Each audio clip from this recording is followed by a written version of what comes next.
are smiling and they are very happy. They are really very happy. And that's why they are clapping when they see you here. I am not making any speech because I made my speech. I know she had just called me because of issues of protocol. She just wanted me to come so that the CS, the PS can come and re-invite the CS. Just protocol.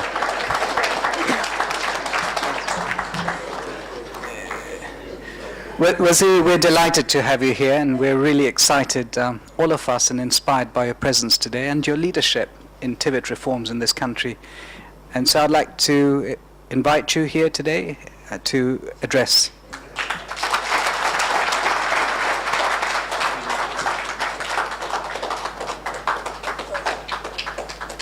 Thank you very much. Please be seated.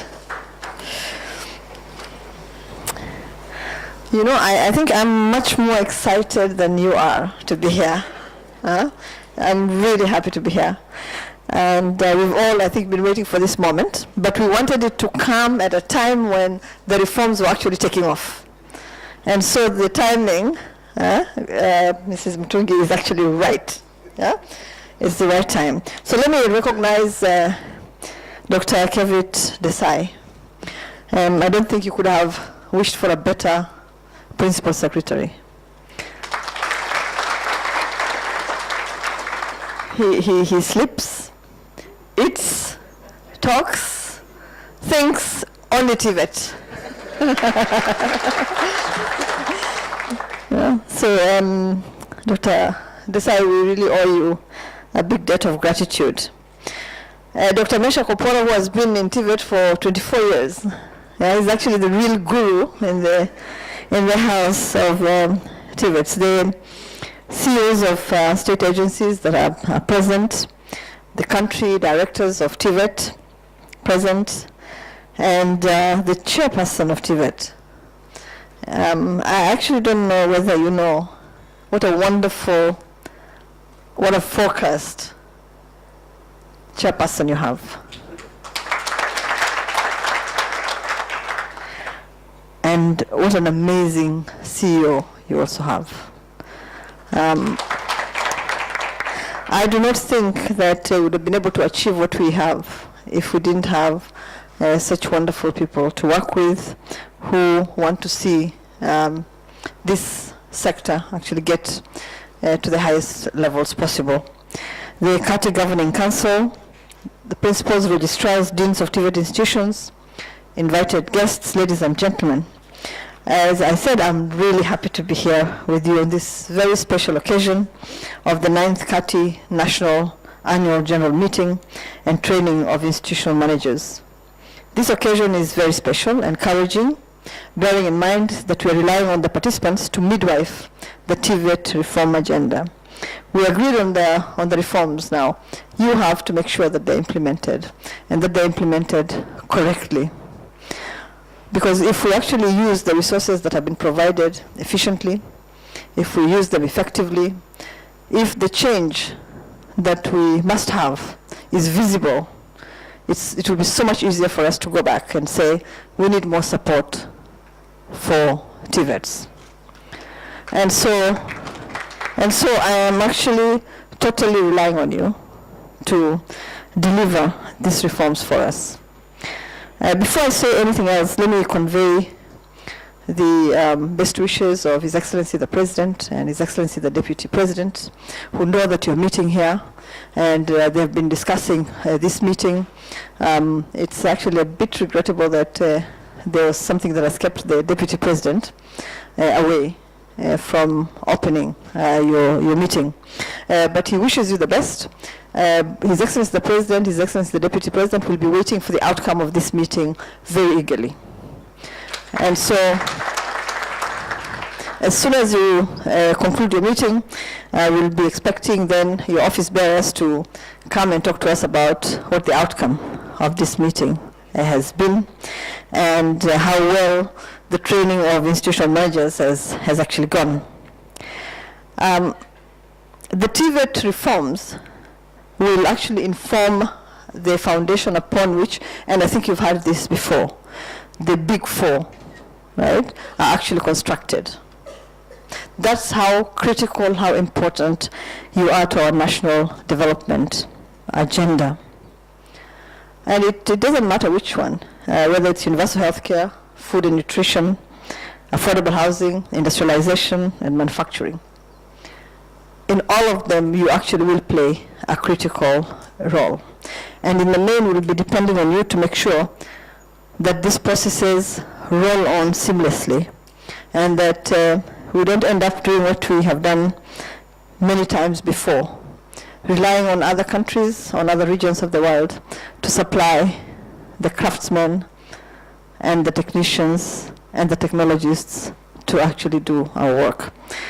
And so the 4 pillars that I have mentioned will be supported by 6 critical enablers, and this includes what you will be doing, which is basically the training of youth in your technical and vocational institutions, making sure that they have the skills that are required to drive the Big 4 agenda.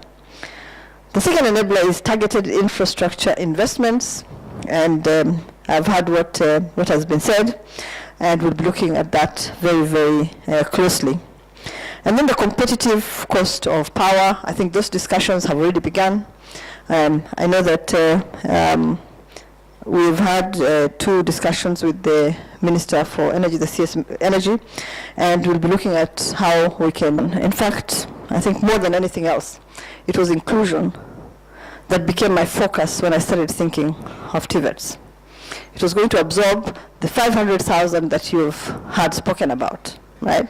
That would otherwise not be skilled, not be tooled, and not be able to contribute to the development of their country. In fact, the truth is they would probably become a hindrance to the achievement of our development goals.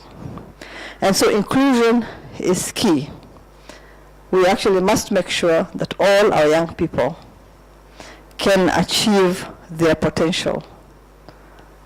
And as you probably heard me say before, it actually doesn't matter where you begin from. We all begin from different places, right? But if we facilitate, if we make sure that we provide the opportunities, that in many respects will level the playing field, yeah? You'll be surprised at what these young people can actually achieve. Yeah? There's a group of former students who formed an association. I don't know whether you've heard about that. It's called the E-Graders Association. And they formed it after we actually started talking about them and assuring them that we believe in them and we believe in the potential to change our country. They intend to bring flowers to the office to actually express their appreciation that we recognize their dignity, their humanity, but most importantly, the contribution that we know they can make to the development of our country, to the growth of our economy. So, ladies and gentlemen, to promote access and inclusion, we're establishing at least 1 technical vocational college in each of the 290 constituencies. The establishment is already taking place in 203 constituencies, and it's at various levels of completion. Currently, the ministry has planned to establish 87 additional TVCs, starting with 15 this year. And we have the resources for that, for the 15 that we must establish this year. Now, once fully operational, each of these TVCs is expected to have an enrollment of 5,000 trainees.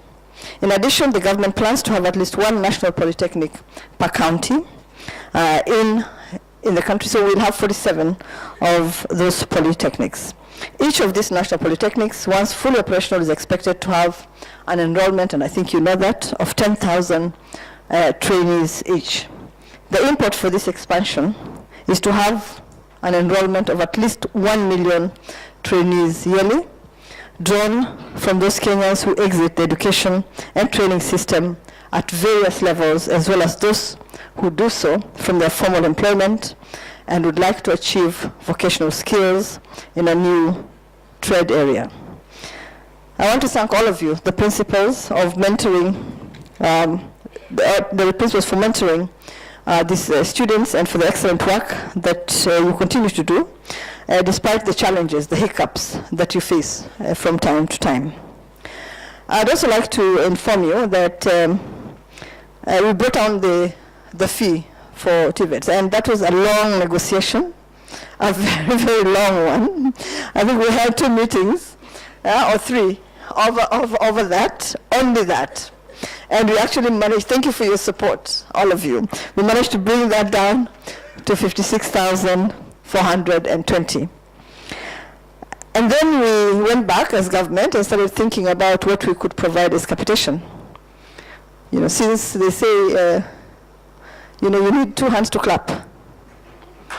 And so, one hand had, you know, provided some responses to us, and so we agreed that we were going to support you and ensure that we provide capitation for every trainee that's enrolled in technical and vocational colleges.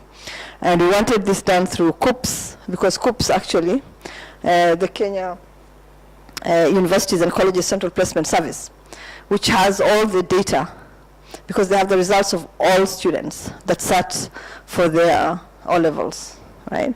And so we asked them to start enrolling for TVETs. Now, I was really encouraged, really, really encouraged, and I don't think I was the only one who was encouraged, that about 580 students, without any prodding, without any encouragement by anybody, with requirements to go to university, actually chose to go to TVETs.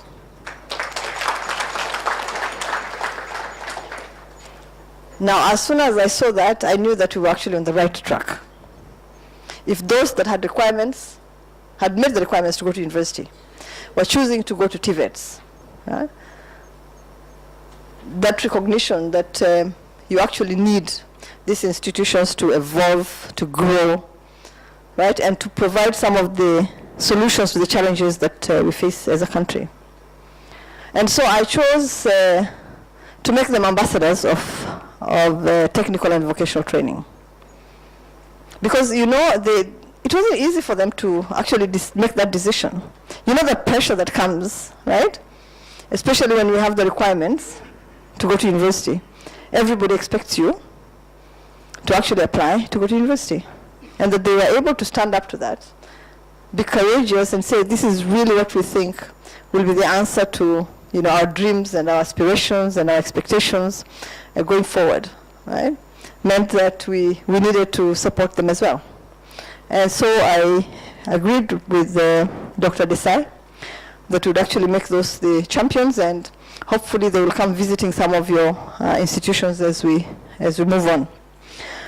Since then, the news has just been getting better. The news has been getting better, and I've just heard that we may actually have hit the 500,000 mark, right? And if that is true, if by the next financial year we hit the 500 mark, then we are all in business. Then we are talking about a really bright future for our country, but also a really incredible future for the young people who go through these institutions. And so the government will provide the 30,000 capitation for every trainee. We then invited help and had a very long conversation with them. I don't know whether they're represented here, but they were also very generous, very kind, and they agreed that they would actually put a mechanism in place to provide loans, right, to the students that would make up that difference and maybe a little more, you know, so that they have some money left for out-of-pocket expenses. So maybe we should also clap for help.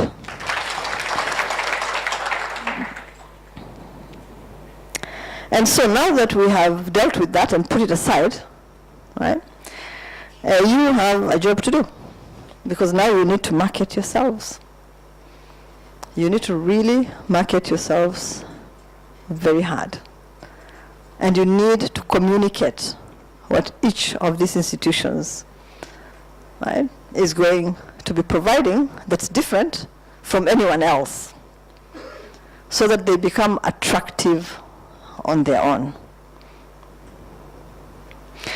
You know, I know that like many others, I couldn't believe when I moved into the ministry that it was cheaper to go to university than to go to a TVET for parents. Yeah? For parents. And once that was confirmed, then I think all of us started working really hard to make sure that that difference was removed. And hopefully, with your help, with your marketing, with your communication, will make TVETs much more attractive than universities in the future.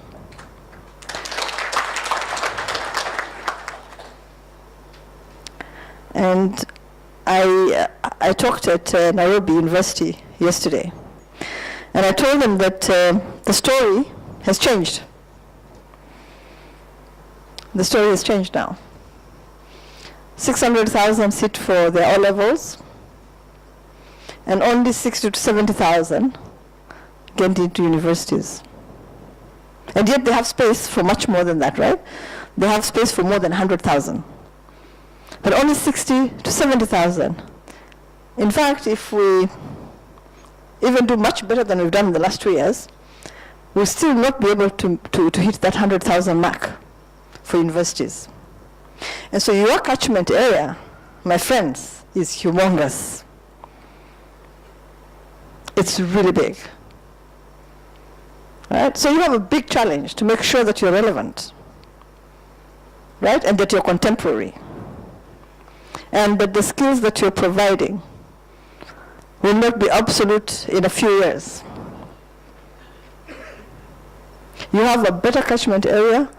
I think and I know that universities are very envious right now. They are.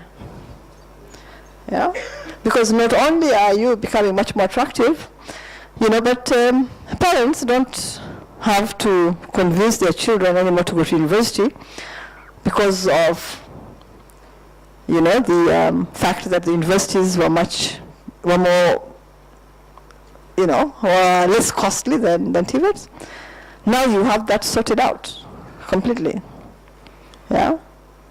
So you have a lot of work to do with the resources that we're providing to you to make sure that these students receive state-of-the-art skilling, and that you market yourselves so that sooner rather than later we start cutting down on the capitation.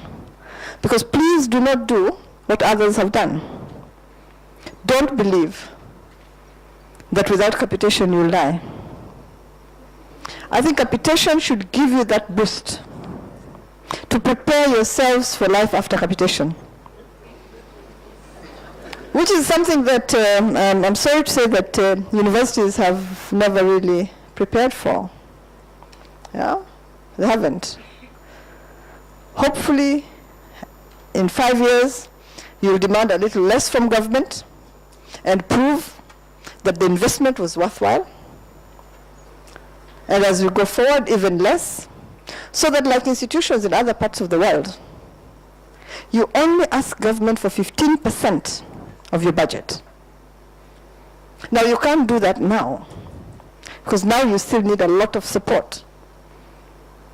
But in a few years' time, just imagine how happy I'll be if I had, sitting somewhere else, away from the education sector, that you had actually managed to stand on your own 2 feet and to tell government, yes, we need your support, but we need only 15% of our budget from you. The rest we can take care of. Because we've been able to partner with the private sector, with corporations, we're training for them. They are using our equipment and our institutions for production and paying us for it. Right? And there is no shortage of markets. You know, we signed AGOA, so there's a whole huge market out there for you. We have agreements with a number of countries that you can export to. Yeah, so I'm wishing you all the best. I'm wishing you well. I will look forward to continuing to support you until that time that you will not need our support as much as you do today.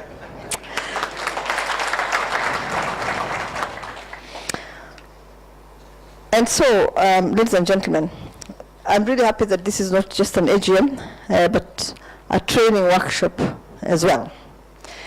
And so, as you go forward, please instill in those students that we're entrusting to you values of honesty, of integrity, of hard work, of love for country,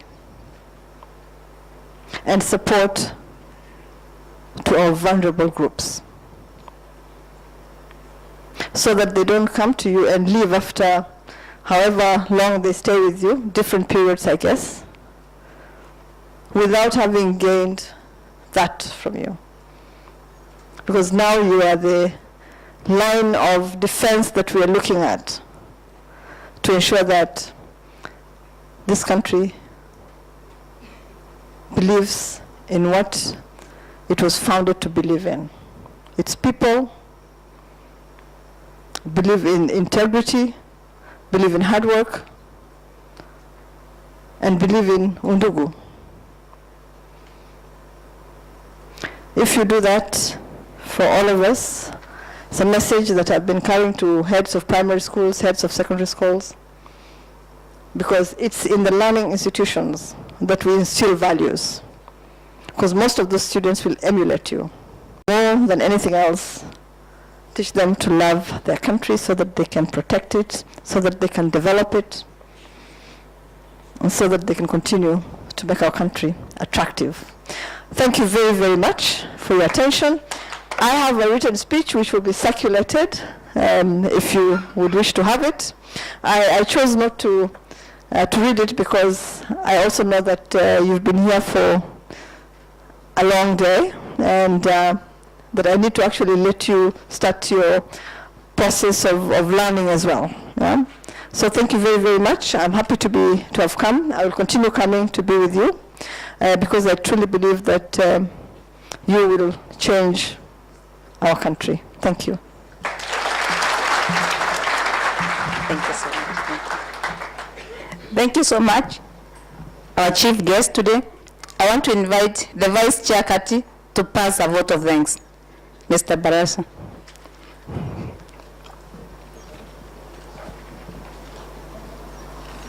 Thank you very much. Our chief guest of the day, Dr. Ambassador Amina, our peers, our directors, all protocols observed. Good afternoon. Mine today is very simple. It's just to sincerely thank you, Madam, our CS, for finding time to come and grace this occasion and open our training.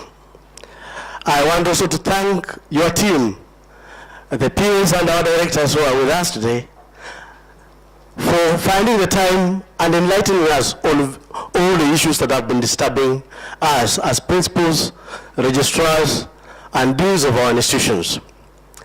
You have really elaborated well, Madam, on our role, or our roles in contributing to the Big Four agenda.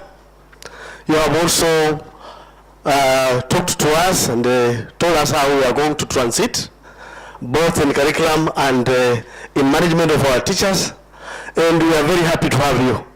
I think this is God sent, and Madam, we believe that you keep coming. You are a very nice mother. You will take care of us. We are feeling the wounds, and we thank you very much for coming. And I think, members, before we do anything else, me, I'm of the old school of Nyayo. Let's be upstanding, please, and give our mother the claps, the Nyayo claps. Hey, rub your hands, let them be warm. Let our mother feel the warmth of our Nyayo claps. Moja, tena, asante sana, Madam Amina.